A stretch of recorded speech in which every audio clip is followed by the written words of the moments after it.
Bonjour, Philippe Maris, directeur général de Maris Consulting.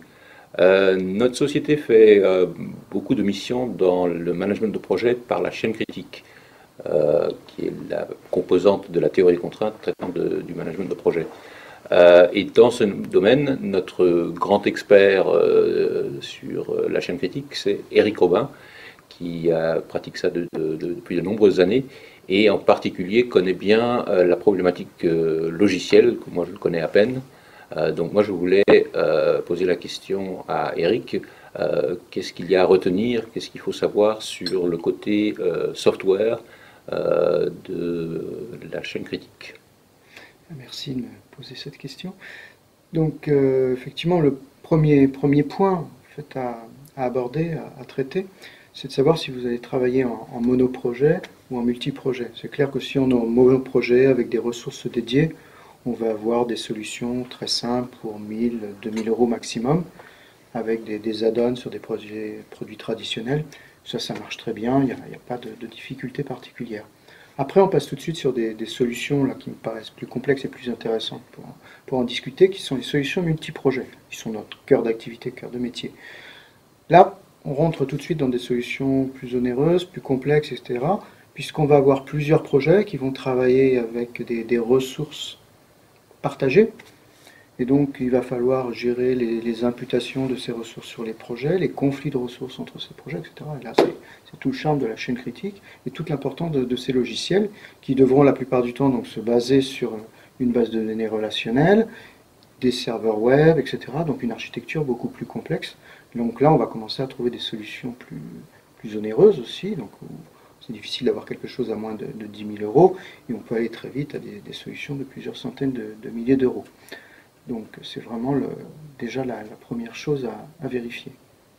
D'accord. Mais on peut aussi avoir des monoprojets, mais du fait de la taille du projet, euh, nécessiter des solutions logicielles un peu conséquentes, du fait par exemple des histoires de pointage, si on a 50 ou 200 personnes qui sont concernées, ça demeure un gros projet de type ingénierie par exemple, et pourtant nécessiter une assistance logicielle.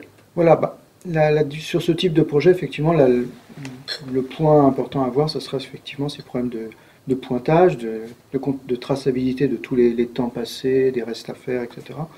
Donc qui justifieront bien souvent de passer dans une configuration à peu près équivalente comme multiprojet. C'est pas obligatoire, il y a parfois des entreprises qui gèrent le pointage avec une personne dédiée pour faire toutes ces saisies, etc.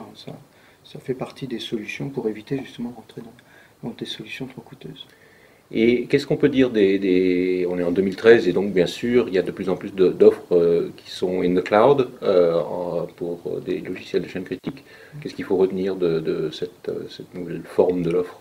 Alors, ça, c'est une offre effectivement qui est très attirante puisqu'elle permet d'être opérationnelle très rapidement, à des prix souvent très concurrentiels, très intéressants, donc bon, moins de problématiques d'administration, une disponibilité justement donc worldwide, donc ça c'est un point important.